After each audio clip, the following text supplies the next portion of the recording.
business owners now having a massive realization around just how hard business is. It can be very uncomfortable to make tough decisions in a business, and so we want to hope that there's another avenue or an alternative, or there's something that isn't, the thing that we really need to do. You got to get comfortable with doing the work to dig yourself out of the hole. And if you're not comfortable with waking up every day thinking this sucks, and I'm having to put in the work now and into the future because of what I've done in the past, well, is business really for you? Sometimes it's hard to swallow the truth that doing what you actually need to do is going to get you out of the situation that you got yourself into. But today we're going to remind you of that, and I'm a little bit scared as to how fired up we're going to get Phil in this podcast. Big deep breath, mate. And it reminds me of that movie, As Soon as You Said the Truth, with Jack Nicholson, can't remember it, Tom Cruise, You Can't Handle the Truth. I don't know what's Few Good Men? Okay. Maybe, I don't know. But anyway, we have noticed a trend, a pattern. And when we start to notice a trend or a pattern, there's obviously got to be a theme and therefore potentially something to talk about. So strap yourselves in, folks, because we're about to drop a few truth bombs. And I think to give it some context, the overall theme that we're seeing is business owners now having a massive realization around just how hard business is. And I guess some answers or their own truths about some of the probably dumb decisions that they've made in the last 12, 18 or 24 months. Debt, chief of which is number one, and the first cab off the rank would be IRD. I think what's happened is the IRD have gone pretty hard on this whole, we're going to collect this debt, and they've got like good storytelling going out through the media. Yeah. And we've noticed a wave post that of people going, oh shit, I need to take this a bit more seriously. And by no means, if you're listening to this, if maybe you are in this position, have you inspired this? But it's a noticeable theme. And then we're talking to other accountants and lawyers, and they're seeing the same thing too. Now, we're not going to talk about the fact that, okay, you've got yourself in there, what have you done? We're going to the solution for these people that we're speaking to. And much like it was for me when I rang my brother many, many years ago and said, shit, mate, I've got myself into credit card debt. What do I do? He said, you pay it back. And that's what the answer is. But I think what happens for a lot of us is we want to find, there's got to be another answer. And this is really what the podcast is about, trying to avoid doing the actual thing that you need to do and find what this magic solution could be instead of doing, what it is that is going to get you out of this hole. What surprises me about some of the discussions that I've had recently with business owners is they're looking to work with us and potentially come on as clients. And one of the realities that I share with them is changing accountants isn't going to solve your problem. Like, we will do exactly what your current accountant does. We'll prepare your accounts, we'll do your tax return, we'll probably do it in a little bit of a different way. We'll make sure you don't have a tax surprise so you actually don't end up behind with the IRD. But beyond that, unless you've got a challenge that you're prepared to share and ask for help on, we're not mind readers, we're not crystal ball gazers. We can't look at your numbers and tell you some magical story. You've got to say, hey, I've got this problem, I'm in this position, can you help? And I think a lot of the businesses, or business owners rather, that you have discussions with, they just think, okay, well, I can change accountants and all of a sudden this new land is going to open up that I'll have a better business. No, it's the same business. You're just changing who's actually signing off the accounts at the end of the day. You've just fundamentally got to do something different in your business in terms of the way you run it. And we're always talking about the balance sheet in terms of getting cash to spin through that faster. We're always talking about gross profit and how to manage those levers and bits and pieces. But I think that's where the hard work is of running business, because you get to a point that it becomes boring or hard. And then it's just like, as we've spoken about before, the shiny object syndrome. And it's just like, I'll give this a go because that will be the shortcut to avoid having to do all of this work over here. The example that I've got is of a business that... before you get into that example, can I just jump in? Just to We like to think that we do accounting a lot differently to other accountants. Yes. The bit that some people don't like is that we care a lot about the clients that we take on and businesses succeeding. So not everybody wants to be told what we think the solution is, and then not everybody wants to do what they're going to need to do that. So what Phil's highlighting there is just by changing accountants, it doesn't solve the fact that you've got a form of debt or this issue where there's more going out than is coming in. Yeah. You know, the new accountant, you can change an accountant and basically they'll go, great, we'll sign you up, and yep, you know, they might put you on a fee or send you a bill every year. If they don't care about your success, like they're just going to do that and go, oh, hey, you've got a loss now. Oh, hey, you're still behind on your debt. Oh, hey, you know, there's no, oh shit, this is what you're going to actually need to do to tidy this up. And I'm not saying that all accountants don't do that, but I think what we're highlighting here is that we're getting more inquiry from people who may not be willing to do what it's going to take. And we're not the silver bullet, the workers. Yeah, exactly. And then when they do think that they've found something, and that really highlights, and I'm pleased you said that, our point of difference in terms of that level of care of just going, oh great, we can help you out to a point and we'll collect a fee just because you want to hear the answer that you think is the right answer. And case in point, client came on board, significant debt position, help them manage through that. Your pricing's wrong, your gross profit's wrong. Oh, no, we priced right, da-da-da-da-da-da. Few weeks go by, they get back in touch. Oh, yeah, we weren't pricing correctly. Yep, no, we started to review our prices and charge a little bit differently. I'm like, well done. Great, thank you. You listened, you're taking action. They're doing some work on the cash flow. They shared the cash flow stuff with me. Great, you're at least doing something. It's not 100% perfect, but you're not accountants. Doesn't matter, you're at least taking action. So there's some ticks there. I'm like, great, you're making some changes, but trying to claw yourself out of a position where you've made decisions that were, for whatever reason, you made them. You know, we're not here to probably judge or be overly critical. It is what it is. But I think what people fail to realize is that if you've got a mountain of debt from prior years, you can't immediately get rid of that in 6 or 12 months. We're using current and future year earnings to not only sustain the business in its current form, but to clean up the previous bad habits. And that can take ages. Yes. So I think you've got to get comfortable with doing the work to dig yourself out of the hole. And if you're not comfortable with waking up every day thinking this sucks and I'm having to put in the work now and into the future because of what I've done in the past, well, is business really for you? This business that I'm sharing examples about, and I'm just trying to be a little bit careful about how I share it, got in contact around an opportunity. And I'm just like, yep. And they're like, well, what do you think? And I'm like, oh, I think it's a dumb idea. Quote. Like, I actually said that to the client. And people are probably listening to this, oh, you can't talk to somebody like that. Well, yeah, I can. One, because I care, and it's the truth that somebody needs to hear.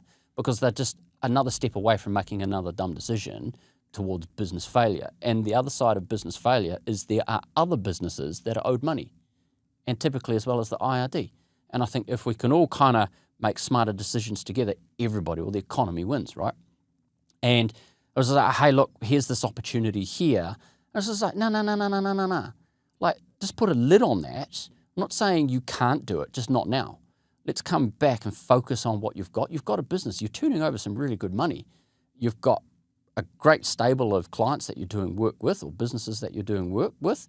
How about we refine that and get that running really, really, really well? Learn to scale that up and squeeze more out of it. Once you're comfortable with that and we've got that debt a little bit more under control, then we can go hunting for the more sexier stuff. But that's like chapter 8, 9, and 10, and you're only at chapter 1 of digging yourself out of the hole.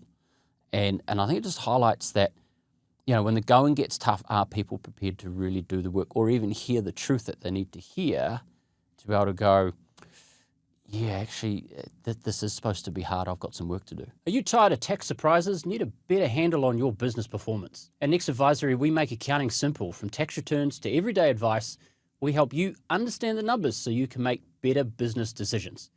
Visit nextadvisory.nz and book a time to have a chat with me. Let's get your business humming. I think we spoke about this recently, but it can be very uncomfortable to make tough decisions in a business. And so we want to hope that there's another avenue or an alternative, or there's something that isn't, the thing that we really need to do. And the examples we gave were, a couple of businesses where it was very clear they don't have the work to satisfy financially the outgoings of the business. And so the two options are we need to decrease the costs or we need to sell more. Well, selling more didn't look like it was going to be possible.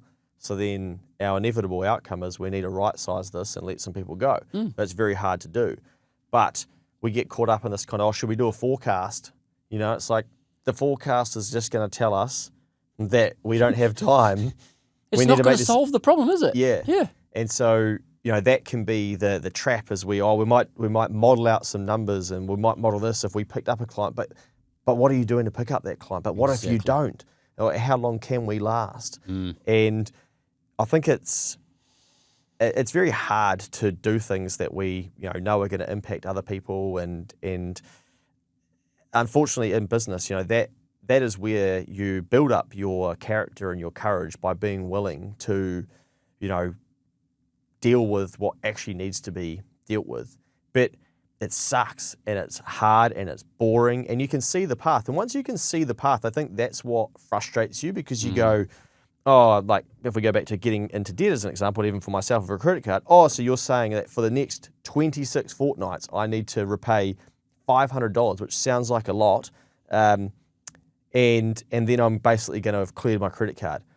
I can now see my next 26 pays, and I've got to go to work for 26 fortnights to then just get back to clearing my credit card. And know that of your pay, after tax, net, in the hand of what you get, and I mean, from back in the day at the distribution centre, when it's $500 a fortnight, there's probably you're getting $800 a fortnight. I don't know.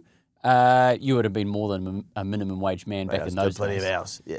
But we want to speed it up, right? Yeah, and that's where the pain kicks in of just going, oh shit, this sucks, and then it's just energy sapping, and then it's going, oh yeah, how do I speed it up? Oh, there's this opportunity. Oh, I could go and do this. Yeah. And it's just like no. It's distracting from actually the core business that when it's run well and you put the effort in, it actually delivers. And I think that's what a lot of people, when times get tough and they've made some previous decisions and they're carrying the debt on the balance sheet, they lose the passion or the love of the business because it's now got hard because of what's on the balance sheet, rather than trying to go, right, how can I re-energize this? Because fundamentally, you do have a good business. You've got trading history. There's businesses out there that are selling hundreds of thousands of dollars or even millions of dollars of stuff to people. You've got to have been doing something right to sell $1 million of something to someone. So you got to go back and go, okay, what have I done right? And let's take out the little nuggets of success and how can I replicate them to then stack the cash to then get myself ahead. Yeah, I think another way to look at this is often we'll work with clients who are going the other way and they are growing, and it's very clear that their next step is to basically document all of the processes and all of the tasks that they do and hire someone and let go of control and get them to do it. And it's, but it's a big cost that we're adding to the business. Is it a cost or is it an investment? I don't have time to do all those SOPs. I don't have time to record the videos of me doing it.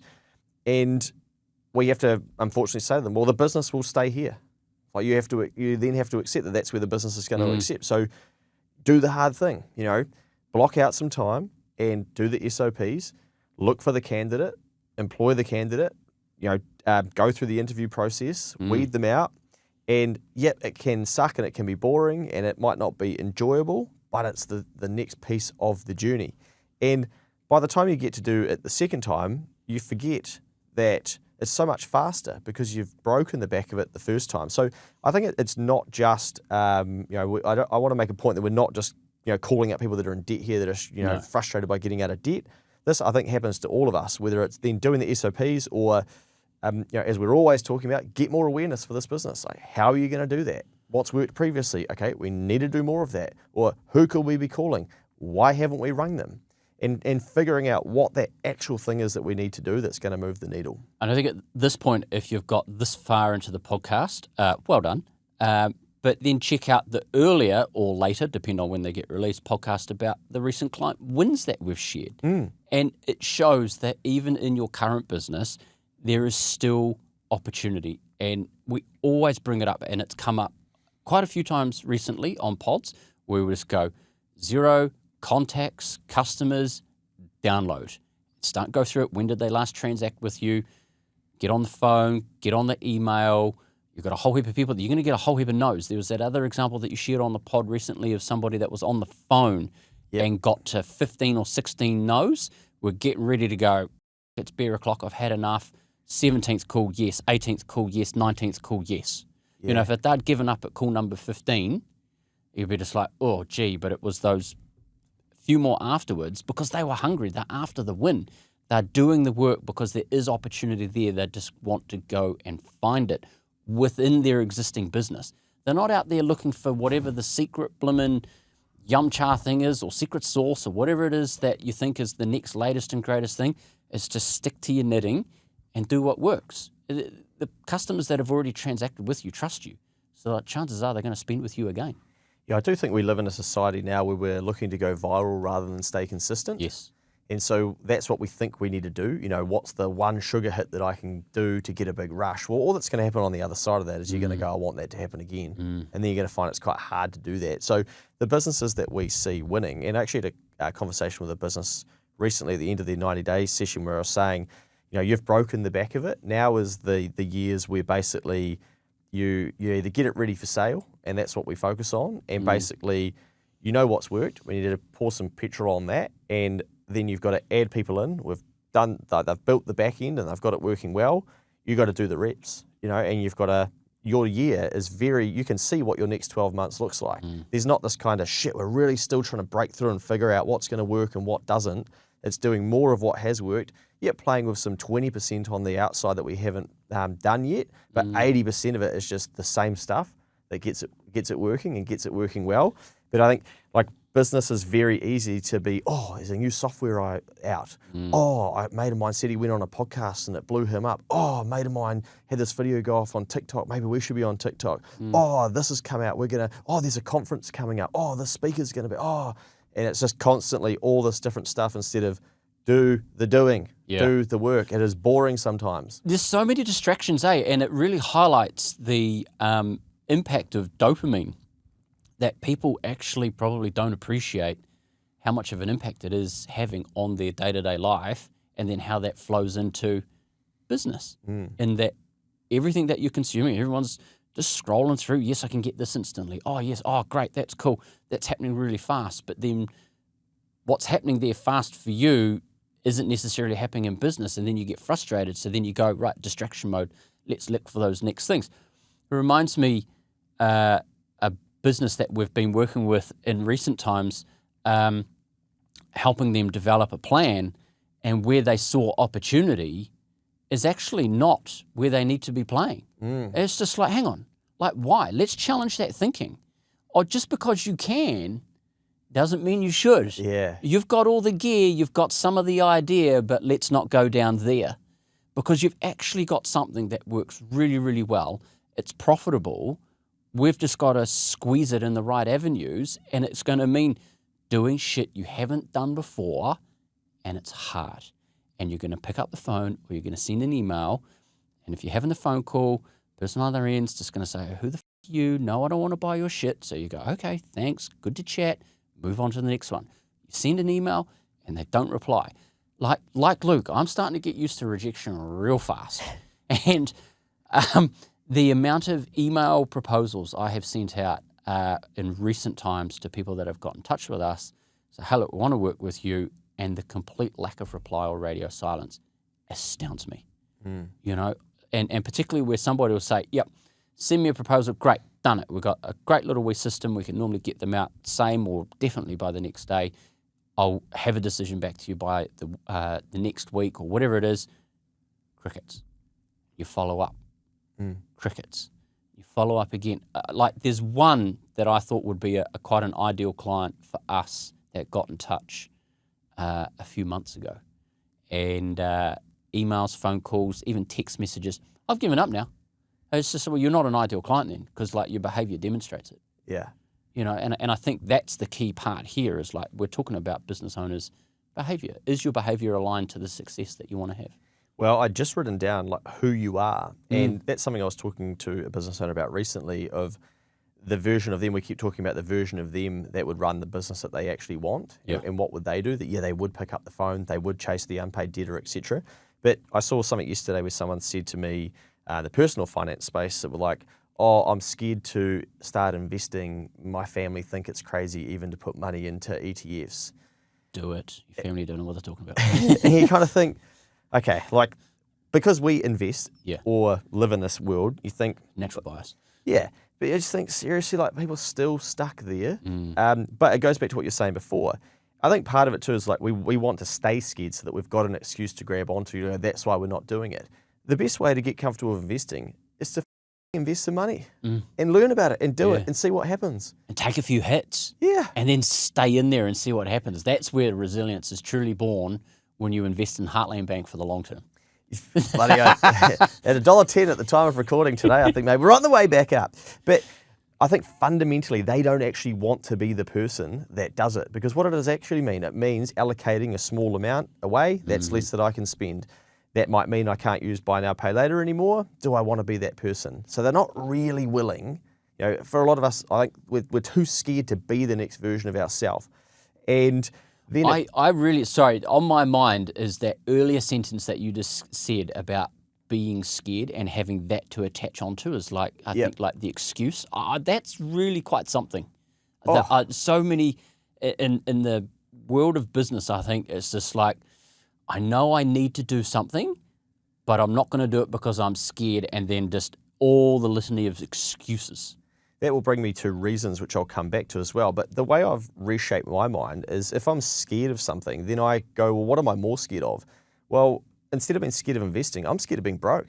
I would rather be more fearful of that, so that will then force me to take action. Or I'm more worried about not becoming the best version of myself. I'm more worried about not understanding the opportunity that was there.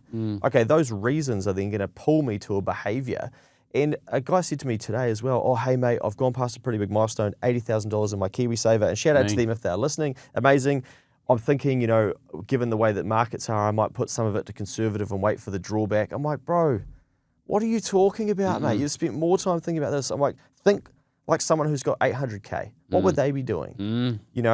But we get caught up in this, like, oh, now I've got a little bit of something going on. There must be something else. Another example, someone said to me yesterday, I'm trying to balance, I've finally got earning a bit more money, but I'm trying to balance, enjoying some of that and enjoying life, or investing some of it. I bet at one stage in that same person's life, they were going, if I earn a bit more money, that's when I'll start investing. And now they're doing it. And now the new thing is, oh, I know I should be investing, and I said that I would, but I kind of want to enjoy this money that I'm making. Again, same thing. Don't want to actually be the person that it takes to be to achieve the things that ideally you think you want to achieve. Yeah, because it's hard. And like, having been there before, like I was, like you, we've got some similarities. Late developer. I was late to the party with KiwiSaver. I don't know how many years I've been in KiwiSaver now, but not long. And I was around and an employee when KiwiSaver first came around. And I was just like, 3%, nah, I won't do it. And then I finally got to the stage of just like, nah, got to do it. And like 3%, and it's all of a sudden, it's like, shit, okay, I've now got whatever my balance is in my KiwiSaver. I think it's now over 100. Nice. And I'm just like, the great thought of regret of just like, if I'd actually done that 10 years earlier at whatever my shitty salary was at the shitty accounting firm that I was working at the time, and 3% plus their shitty contribution, God bless, thank you, what would that be?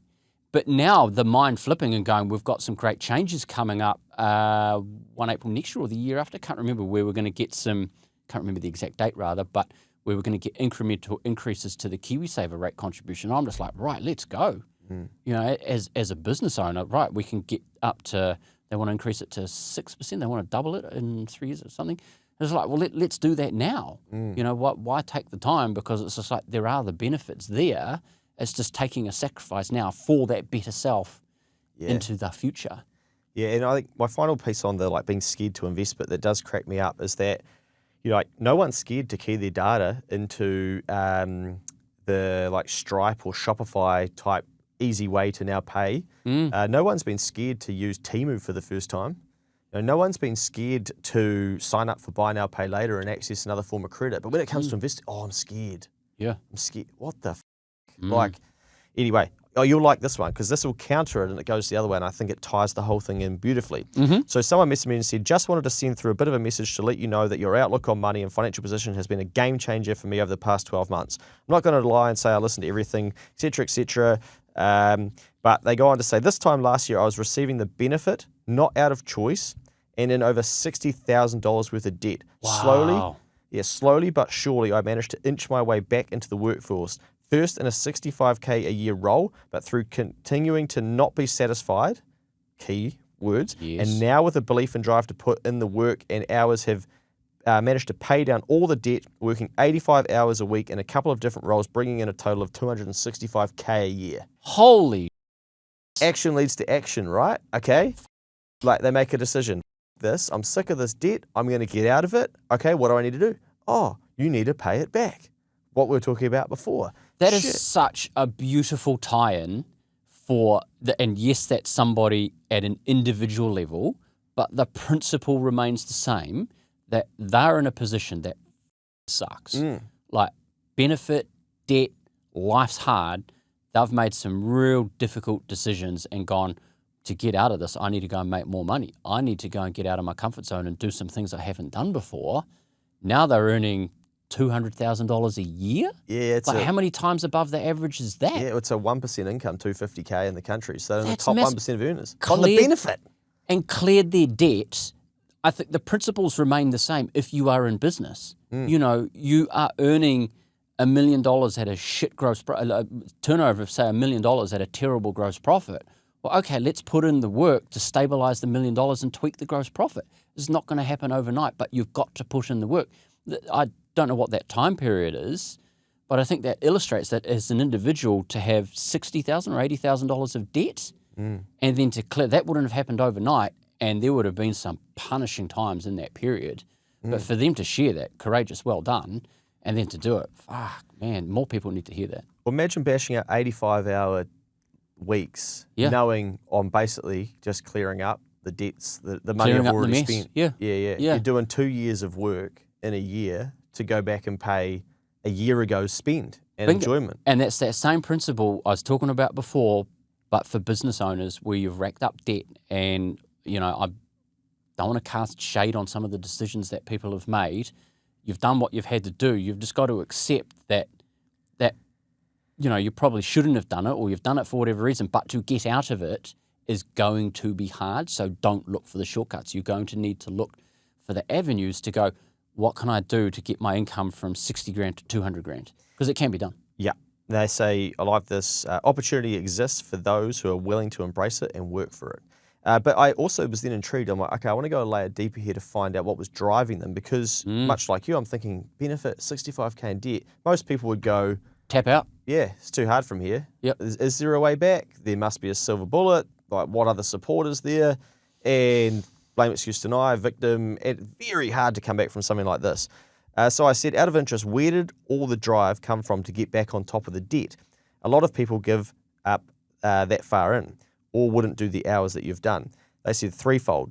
Knowing that the debt would continue to cripple me for years to come in regards for having any financial freedom, along with being sick of being too scared to open my online banking.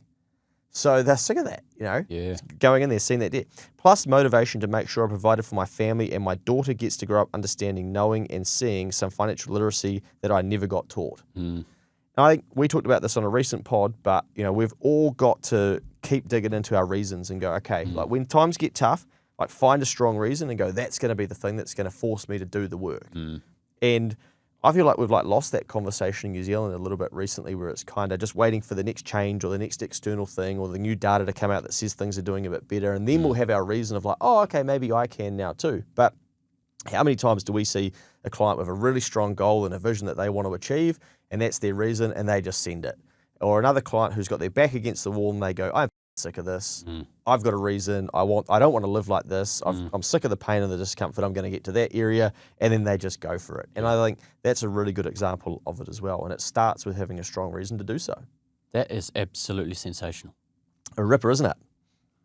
Well, there you go, folks. I've got nothing more to add. There's probably a few truth bombs there. It could have been some cringy listening because at the end of the day, when the going gets tough, business is not going to get any easier, and you've got to make some tough choices. Yeah, and to echo what you were saying before, for me to wrap up, there will always be something else. And I think as well, when you start making a little bit of progress, when you're coming back from fixing something, there's always something that pops up. I even remember it from my repay my credit card journey. It was like, oh, I wonder if I should be investing into Xero instead. Now, in hindsight, it probably was the right answer, but my goal was to be debt-free. Yeah. Yeah. Not to go, oh, I'm on the right track, I'm making progress, I'll fucking interrupt it all now and I'll start buying Xero shares and I'll stay in debt. Well, like they took ages to go up anyway, but also what happened was, I would have then been frustrated by the debt. I would have logged in, okay, shit, I know I'm supposed to be paying that debt back. And also now the interest is going to start accruing again. And, finally I saw, I think it's Ramet over in America, he was saying, he's like given up on trying to help people that are like, oh, what do I do when I'm in this debt? Where they don't accept that the answer is basically you've got to repay it, because they're always looking for the credit card transfer, is there a way to have it written off? There must be something else, because it fundamentally, and he worded it a lot better, but underlying all of that is that the habits and behaviors have to change to get to the new version of yourself, to then get to new results. Otherwise, if the habits and behaviors don't change, the result will just be magnified. And we talk about this in a very simple format where people will come to us often and say, oh, right, people are late to pay me, so I'm going to get an overdraft. And we're like, okay, that just extends the runway and allows you more time to not chase the people who haven't paid you. Why don't we ring the people? Tolerating poor performance. Like, why have an attitude of tolerance, of just accepting that behavior is right from that customer? Anyway. So, ladies and gentlemen, the answer and the progress is in doing the hard thing.